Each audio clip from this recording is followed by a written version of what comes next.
We're in Sheepshead Bay, New York, like a nice little private community.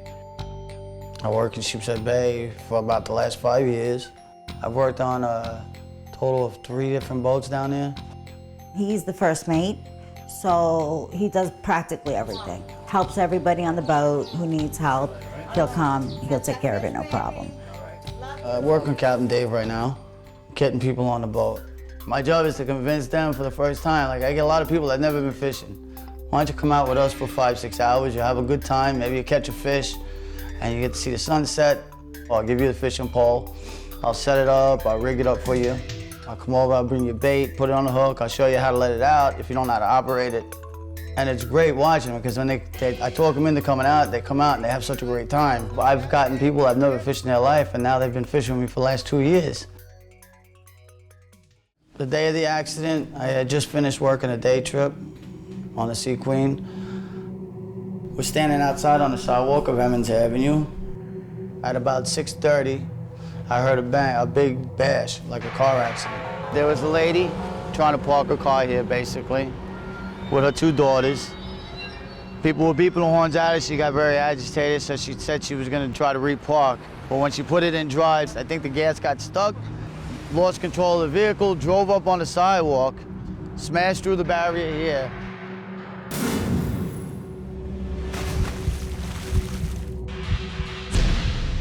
I ran about 50 yards from where I was working on Pier 5. I got over here, I kicked my boots off because at that point, I realized that I heard screaming coming from the water. Now I knew that the car went through the barricade, up onto the sidewalk and through the barricades into the water. I had my shoes off, pulled my jacket off. This is when I jumped over.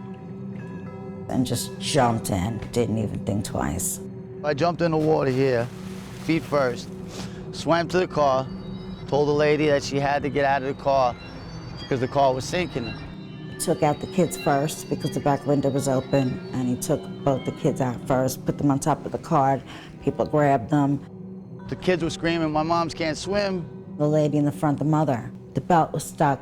I ripped the seatbelt loose. I looked at her, I calmed her down. I started to pull her out by her arms, and she climbed up onto the roof. As I pushed her up onto the roof, another gentleman jumped down onto the roof and helped lift the 2 young girls and the mother up to safety to some other people reaching over to grab them from the top of the dock.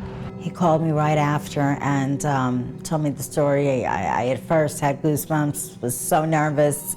I said, "Are you hurt?" You know, all the typical questions. And I was so proud of him at the same time.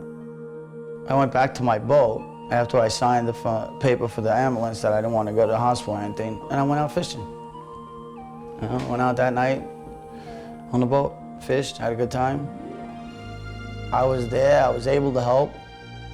You know, these people, they're safe. That's what went right. It was a bad incident. Somebody could have died, somebody could have drowned. Anything could have happened. But what's good out of it is that nobody got hurt. I spoke to the family on the phone, and the mother was just like, "Thank you, you don't know, you was like an angel." And then the husband was like almost in tears on the phone with me. I could hear it in his voice, like he wanted to cry. "You saved my family, I owe you my life, you know. You saved my wife and my daughters." And I was like, you know, I'm sure he would have did the same thing for mine. I don't think I'm a hero. I mean, I think I did just what I would have wanted anyone to do for my family. It was a very scary situation. I said, "Baby, you're going straight to heaven because you're not even looking for a reward. You just did it out of your heart."